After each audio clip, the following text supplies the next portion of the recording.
It's time to think of your Google ads like you do your social media ads. Yes, it's time to bring funnels to Google, and in this episode, you're going to learn exactly how to do it. You're listening to the Keep Optimizing podcast to increase your traffic, improve your conversion rates, and grow your profits.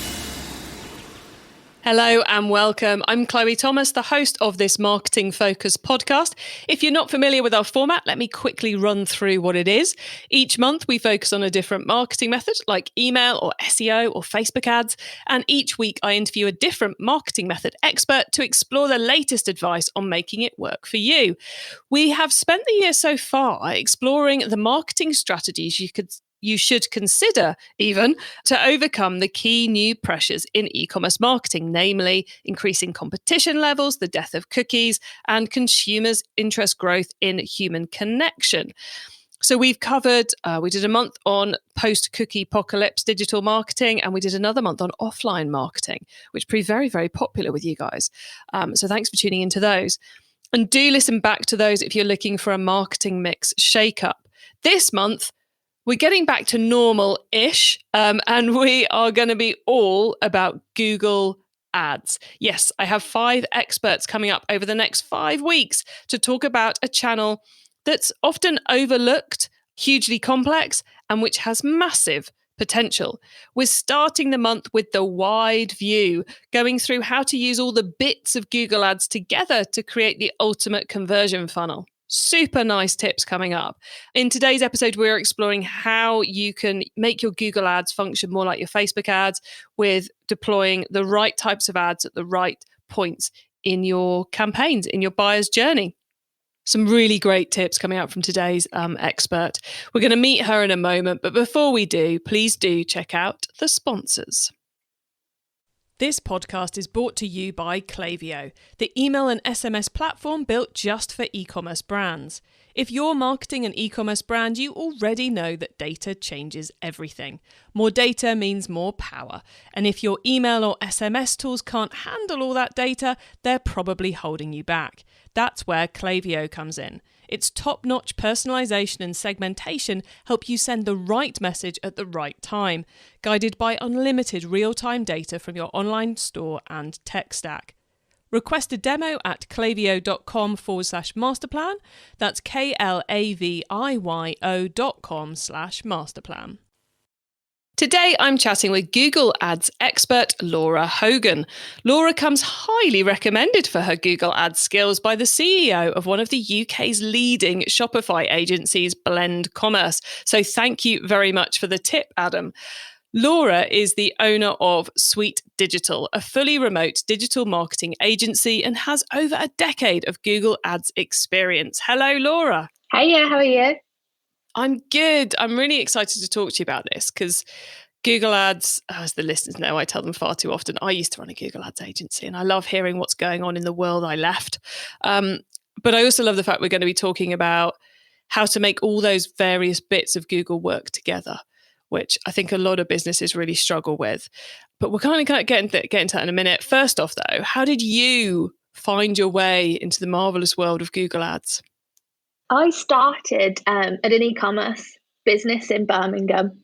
I actually started in blogging and getting people to review products, because back in the olden days of SEO, you could send people products to review and give them an anchor text link and then put it in their blogs, and then your rankings would go up and everybody be really happy.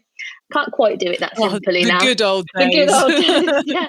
Can't quite do it that simply now. And my manager at the time introduced me to Google Ads. And you know what, you just let me have a play with it and let me get a feel for it, let me learn it. He didn't kind of sit there and preach it to me. So I learned a lot of how I started in Google Ads just by trial and error, by testing things out. I had a budget to play with that we could work with. I watched a lot of webinars, read blogs like WordStream and things like that from back in the day, and just kind of built up my knowledge from there. And I think that's the best way to build up your knowledge with anything. Give it a go.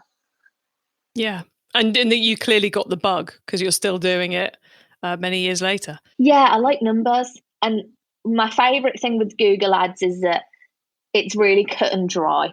Your figures are there. you make a change, you can see impact of that change in a short period of time. Whereas with some of the other marketing that we do, particularly SEO, you can take weeks to see the impact of something that you've done. So I really like the tangibility of Google Ads. Yeah, it's fast and it's tangible, isn't it? I always think of it as a black and white marketing channel. Yeah. There's very little grey going on in the world of Google Ads. You've got it right or you haven't got it right. Yeah, it's approved or it's disapproved. That's it. Yeah, that as well. So Laura, you're here to talk to us about how to build the ultimate conversion funnel in Google Ads, which, as I kind of mentioned, is there are a lot of different bits to the Google Ads world. And I certainly find a lot of e-commerce brands, they probably only discover shopping campaigns or keywords, or maybe both of them, but they don't really go much beyond that. And there's an awful lot we can do with Google Ads to stack the different elements on top of one another. So when you're building this out for a brand, where do you start? What's the linchpin of that funnel for you? Ironically, it's with a pen and paper, which is like the opposite of online marketing. I'm a big fan of linear campaigns and always have been. So I literally pen and paper, mind map out what do we want to sell on Google Ads?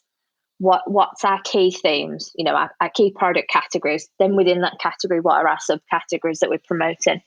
With shopping, I go very, very linear on the campaign structure of shopping and say if you're selling shoes, I'll then have separate campaigns for trainers, for boots, for flip-flops, because you've got that control over the budget. And in summertime, you want to be selling more sandals than Ugg boots, for instance. So it's about being able to be really effective with the budget that you've got. But for funnels, I think a lot of the time we split out social and Google Ads and we don't consider them to be similar. But in social advertising, funnels is really key to getting them to work. Yeah. But we don't always think about using funnels in Google Ads, yet it's such a good arsenal to retarget our users and to get them back. And there's a lot of options to use on Google Ads that can help us do that. So with shopping, for instance, set up a retargeting campaign. Set up your audiences in Google Ads or within Google Analytics. I prefer Google Analytics and using the audiences from there and pulling those into Google Ads. You set up a 30-day, a 14-day, a 7-day, even smaller if your traffic numbers allow, and set a campaign that's a retargeting shopping campaign purely for that audience. Be much more aggressive with your bids than you're on your prospecting, because you'll know from your own analytics data what your average purchase cycle is and how long the path to purchase is.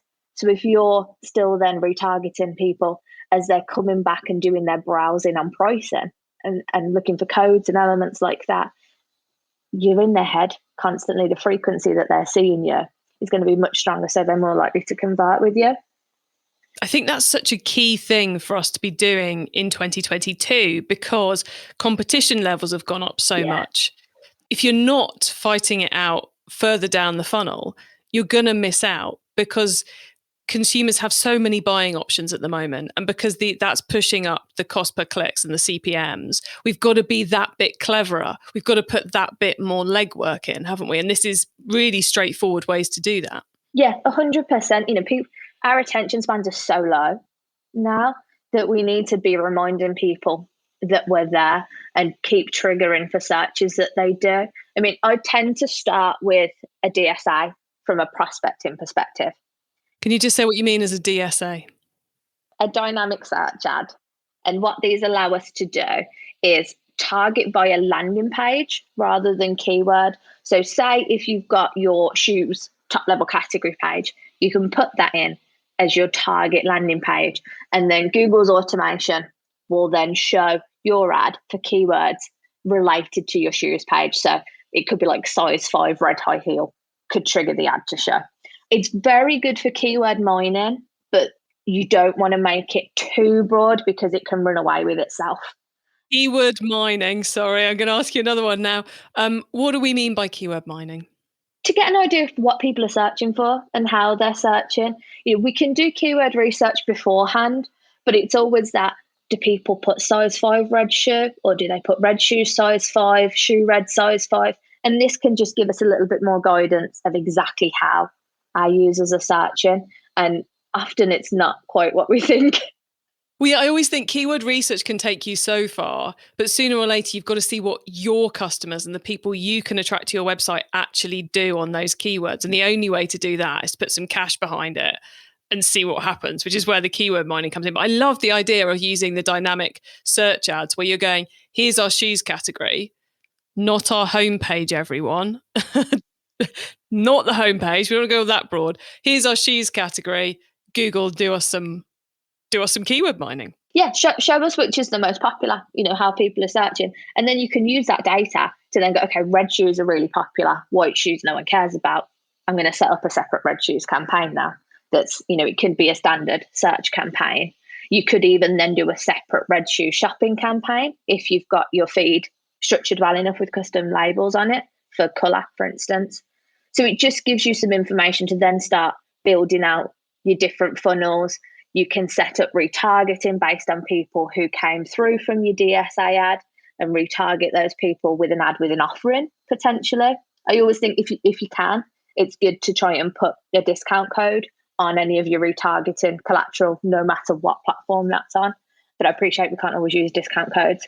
But it's another lever for people to come back and shop with us rather than somebody else. But yeah, think of how you'd structure your social campaigns and work off your user list. If you have a customer database, a historic customer database, upload that as a customer match and target those with separate ads in Google as well. They've purchased from you before. You've got their permission to use the data. So give them a comeback voucher if they're searching anything related to what you want to trigger for. It's all just these little hits that you're using on other channels that we just want to bring into Google Ads as well. I love that. We're taking kind of like the strategy we'd apply to our social, but we're bringing it into the Google space. You mentioned a whole load of very cool stuff there, Laura. So I'm going to try and unpick it for everybody. The first thing you mentioned was around, we do the DSA, the dynamic search ad, on our shoes category. We see that red shoes is doing better than white shoes. And not only do we then bid more on red shoes, but we then put our work in to build it out. Because you said at the beginning, we start off with our pen and paper and we sketch out what it should be. I'm sure you find this as well. A lot of businesses then just go and build everything they can possibly think of rather than going, let's let the data show us the way and save ourselves several days of work by going, oh, there's no point in building out white shoes. So let's build out the red shoes category. And then what you're saying is that we then take that to another level and we go, right, the areas we're getting the most traction, that's where we're going to build the funnel. So it's not like a whole business funnel. It's, in this instance, a red shoes funnel, because red shoes is the product we can sell well on the Google Ad platform. Yeah, 100%. And you could even start just with your high margin products and work it that way as well, or high stock products. Unless you've got the biggest budget in the world, it's really difficult to target everything on your e-commerce store. So you've got to make some decisions about what you want to put the budget into and sell, particularly if you want strong visibility across shopping, across search, across Gmail. I know that's going soon, and display. You need, there's a lot of things there that you're trying to target. So you need to give each one a good amount of budget to give it a real good go. And the time to make it a good ad. Because whilst we start off with the dynamic search ads where Google creates the ads for you, Google ain't going to do that the whole time, are they? So we need time to create good ads and to test good ads at all these different stages of the funnel. And, and like you said, to see if coupons work for us and at what stage of the funnel they work best for us. Yeah, 100%. And, you may even then need to go and do landing page changes to help increase your quality score as well. So it can be a never ending cycle of getting it to the point of perfection, if that even exists. If it does, Google will change the algorithm as soon as we found it. 100%. We can be sure. And then you dripped in there customer match, which is something I certainly find a lot of people do not know exists. They're really used to uploading data into Facebook ads, but they're not so aware that they can upload their lists into their Google ads and deploy that in the same way across all the Google programs. So can you just tell us a little bit about customer match for anyone whose ears went, customer match? What's customer match? And have now gone, oh my God, I can upload data. I didn't know I could do this. So could you tell us a little bit about how that works and how people can use it? Yeah, of course. So exactly the same as your Facebook route. You get your list of email addresses through your audiences section in Google. You can add it within there. It takes a few hours, dependent on size, to populate. So you might want to come back and finish it off the next day. And then you can use that as your audience targeting option on your campaign so that it only targets people whose email addresses are on this list. Naturally, they do need to be signed in for Google to be able to match the email address to the user. So it can be a bit hit and miss, but if you've got a big list, it's a bit more of a hit than a miss on there. But it's really good for targeting them with an ad that, tells them that they've shopped before, that, it'd be great to see you come back, here's 25% off. That kind of messaging for if they're searching for whatever keyword you put in. You could even use it with display. So you could just have a very nice generic, we've got check out our new season range, get 25% off, that only goes out to those people. So it's a good way of just re-engaging past customers that haven't shopped with you in, say, 3 months, 6 months, etc. And you mentioned 3 months, 6 months, etc., because we can segment here, can't we? So we don't have to upload everybody. We can upload the last 30 days or people who previously bought red shoes, or so long as the audience is large enough for it to work for us. So don't go too niche, everybody, because that'll be a waste of your time. But we can segment and upload different groups of customers for different pieces of activity.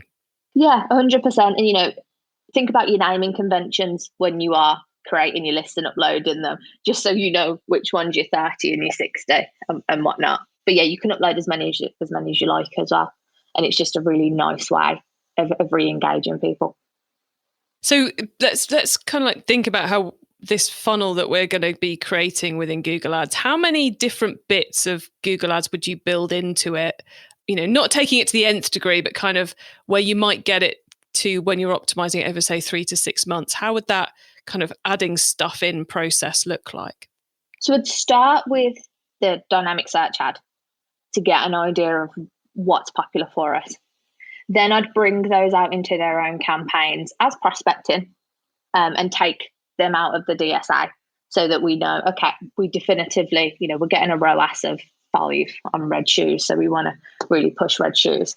So we add them as negative keywords to the DSA and then build out a keyword campaign specifically about them. Yeah, I would, just so we can control the budget on red shoes. And if we know it's doing well, we want to give it its own spend so that we can really monitor the conversion point on that.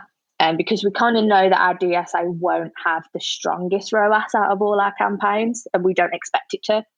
But when we're pulling things out and getting linear, that's when we want it to have a really good ROAS and to build from that. So to pull that out on its own, I'd then get audiences set up for the red shoes pages, providing we had enough traffic through analytics, and start a display retargeting campaign for red shoes for anybody that came on and didn't buy, so that we can pull them back and get those red shoes sold. And kind of like a rinse and repeat then. Shopping, as well as its own search, I'd give it its own shopping campaign just for red shoes, for prospecting, and also for retargeting. And then, keep rinsing and repeating for what we're seeing continues to work on different DSAs. So it's that two-stage process of the keywords or the shopping and then the corresponding remarketing activity of people who visited the website to get that first sale. And then we're using the customer match to get repeat purchases, but with more of a brand play, I suppose, on those. Yeah, I think we can be a lot more generic on the customer match, because just because they bought red shoes once doesn't mean they need another pair of red shoes. They might want blue or white. So I think we can be a lot more generic and just, here's a reason to come back to us for those guys. And to keep remembering to re-upload that email database as well, because obviously as you get more people each month, you probably just want to refresh it so that you've got the latest people in there. And I suppose it's one of those things where every business is going to be slightly different. As we always say, you're all slightly different. But if you're a business who knows that you've kind of got an entry product and then people go onto a subscription once they've tested you out, or they go onto a bigger version or something else as they get used to your product, that's the sort of thing you'd be deploying with those customer match campaigns. Yeah, 100%. Subscription's a great shout, because if you've got people who've dropped off subscription, get them on that list and keep hitting them with a comeback deal. to get them back onto the subscription. You'd naturally do that on email marketing. So why not do it through Google Ads as well? I mean, I think Gmail would be perfect for that. So like use it whilst you can, kind of thing, to get them back through that. But yeah, anybody like that, that's a really good way of just reminding people that you're there. How much longer is Gmail advertising still around for on Google? I can't remember. It's either March or May that it's going, but it's one of the M's. Yeah, it's only 2-3 months that it's around for, and I'll actually be quite sad when it goes because I've always been quite a fan of Gmail. I've always been a fan, but I've personally never managed to get it to work. So I would say, hey, come and have a play on my Google Gmail campaigns, but there's not much point now. But anyway, I digress, everybody. I digress into my own Google Ads problems. We found it worked really well with customer match, and travel industries did quite well from Gmail, but you needed to have like a really good snappy offer you could put in the subject line just to claw people back in and to get them to engage with it. But I didn't like the reporting of Gmail actually within Google Ads because it skewed all your figures in your account. But yeah, that's a discussion for another day. That's a soapbox. The problems of reporting with Google and campaign structures and budgets, as we've already mentioned. So Laura, anything we haven't mentioned that we should have done about building this brilliant conversion funnel in our Google Ads? I think just try and test as well. Google changes all the time, as we all know. So it's just keeping abreast of what they're currently liking or not liking, particularly from a bid strategy perspective. I feel like I'm forever changing bid strategies at the moment to find what's sitting and what's resonating. And especially as COVID is kind of changing a little bit and things feel like they're getting slightly more back to normal, it feels like the bid strategies that we had over COVID aren't quite working anymore in a lot of instances. So it's like having to go back and find what does. So yeah, I think just keep trying and testing. There you go, guys. Keep trying and testing. As we say on this podcast, keep optimizing, because you can never stop with Google Ads in particular. Never, ever stop every week. Well, thanks for all that, Laura. We are now going to pause for a reminder of our sponsors, and then we're going to be talking about the wider world of Google Ads. This podcast is brought to you by Klaviyo, the email and SMS platform built just for e-commerce brands. If you're marketing an e-commerce brand, you already know that data changes everything. More data means more power. And if your email or SMS tools can't handle all that data, they're probably holding you back. That's where Klaviyo comes in. Its top-notch personalization and segmentation help you send the right message at the right time, guided by unlimited real-time data from your online store and tech stack. Request a demo at klaviyo.com/masterplan.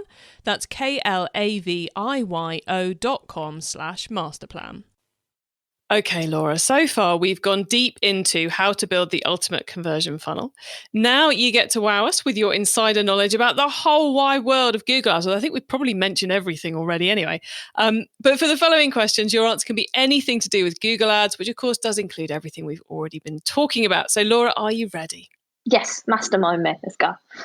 Okay, cool. I like that. Mastermind me. Let's start with newbie advice. If we've inspired someone to take their first step, what do they need to know to give themselves the best chance of success? You're going to do things wrong, and that's okay. Learn from it, try something different, and don't freak out. I think that's the biggest thing. We've all had days where Google's done double the spend of what you've set as the daily budget, because it just feels like it, and you freak out. It's okay. These things happen, and it's part and parcel of using the software. Just take a deep breath, get a cup of tea, learn from it and move on. I like that. Things will go wrong. However many years you've been doing Google Ads, things will still go wrong. You've just got to go, right, it's all right. We're learning, take our learnings, move on. I love that as a piece of advice. Now, once you've started, of course, you've got to keep optimizing. So what's your favorite way to improve performance? I think in general, I like changing bid strategies, weirdly. I know I mentioned that earlier, but sometimes you just find that one seems to be working okay, but then when you change it up, I'm finding target impression share is being a really good bid strategy at the moment. For a lot of clients, you just see like search impression share grow, you see the clicks grow with it. And I'm finding that has been a really nice little optimization that's working quite nicely. It's an interesting one. It's not one I've heard before, so I like that. Definitely want to go and test, everybody, hot off the press. Now, if someone listening wants to learn more about Google Ads, is there one cheap or free resource you would recommend? Obviously, podcasts like this are brilliant. I'm also a big fan of local meetups, WhatsApp groups. You tend to find them on social. People will be talking about WhatsApp groups that they've got where you can knowledge share.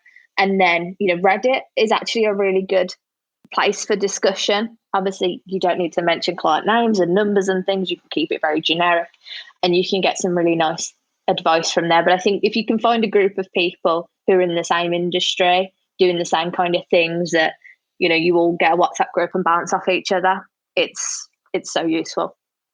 Yeah, there's the kind of like the book learning, webinar learning, podcast learning, etc. around Google Ads. But then there's the having someone who's also doing it to go, this is really weird. Has anyone else seen this? And everyone goes, oh yeah, just do that. And all of a sudden it's sorted. Or they all go, yeah, that is really weird. How did you manage that? But it's that camaraderie is quite important if you really want to do well, isn't it? Yeah, 100%. And when you're having a really bad day, you can talk to people and then they go, yeah, I've had that as well. I've had Google do that to me too. And Google together. Finally, it's crystal ball time. What's coming up in the next 6 to 12 months that we should be getting ready for? Expanded text ads being retired. I believe that's the end of June. So I'm kind of using this time now, pre-June, and I'm going to be really sad when they go, to test more with my RSAs, the responsive search ads that we are now being enforced and enslaved to use, and kind of pinning a lot of headlines and descriptions and seeing which ones are doing best when they're pinned. I don't like all the automation on Google Ads, and I'm a bit of a control freak, and I like to know how my ads are being displayed, craft them as such so that they follow, that they flow through. So I think this is a really good time now to test out which of your headlines and your descriptions are working best. Check out the ones that aren't, put new ones in, because we still don't know what the best practice will be from July, because, at the moment they suggest one RSA, 2 expanded ads. Are they going to change that in July? I'm not sure. It's going to feel really weird to only have one ad in each ad group, I think. Yeah, it's not time to ignore it until June and worry about it in July. It's time to, as you said, to start testing it now and getting to grips with it so you're ready at that point in time. But if we know anything about when Google discontinues something, it doesn't mean everything else carries on as per normal. There may be new stuff coming into what does continue and different advice and different ways of working with it. So yeah, I love that. Start testing now and be ready, is what we're saying. Pretty much. Don't do a panic on July the 1st when they're gone. Yeah. Yes, and make sure you've got some of the alternatives set up in every campaign. Otherwise, all of a sudden, you won't have any ad sharing at all, everybody. Which I suppose is the big issue for those, especially for those of you running your own accounts. If you've got an agency on this, they're probably, or a specialist on it, they're probably all over it. But if you're running your own, make sure you've got the new sort of ad live and anything, or suddenly on the 1st of July, poof, nothing. Flatline. On that happy note, Laura, we're very nearly at the end of the show. So could you let the listeners know a little bit more about your business and how they can get in contact with you, please? Yeah, so we're called Sweet Digital, and the website is sweetdigital.co.uk. Nice and simple. We offer full service marketing, whether that's SEO, PPC, social advertising, some PR as well, bit of web building. And if you need us, just drop us a message on sweetdigital.co.uk and myself or Chris will get back to you. And that's sweet as in sweeties, isn't it? So SWEET. Yes, as in sugar, sweets, because I like sweets.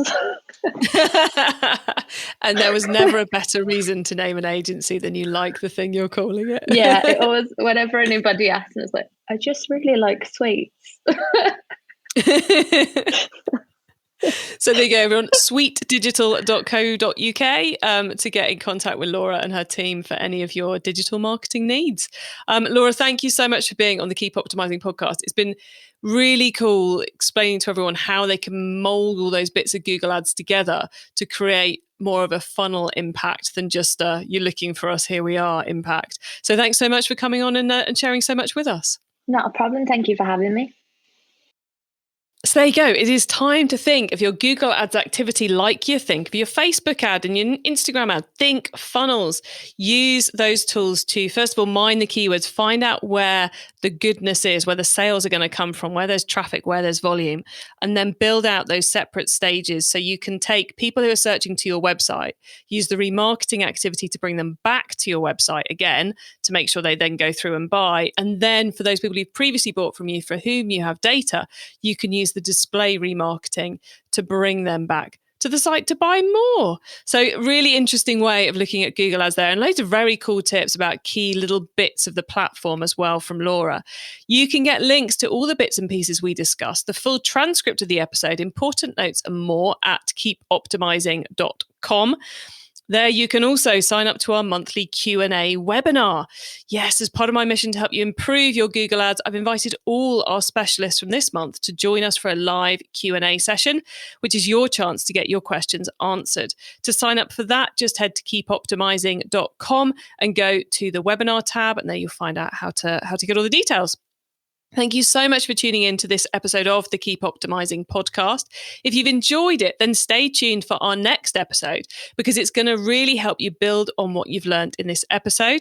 And if you can't wait for that one to come out, you can get our last month of Google Ads. The last time we spent a whole month on Google Ads is available for you to listen to right now.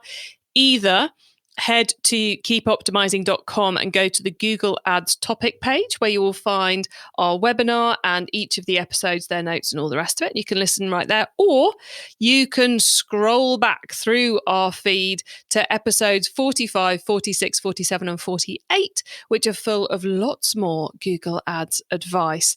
And of course, if you're on the website, don't forget to subscribe to our emails. And if you are scrolling back up through Spotify or Google Podcasts or Apple Podcasts, make sure you're following us, subscribing us, etc. And you could even leave a review there if you fancy it. Please do also tell your fellow marketers about the show because I create it to help you and them improve the performance of your e-commerce marketing. Have a brilliant week and make sure you listen to the next episode so we can help you to keep optimizing your marketing. Access everything Keep Optimizing at keepoptimizing.com. That's with an S, not a Z.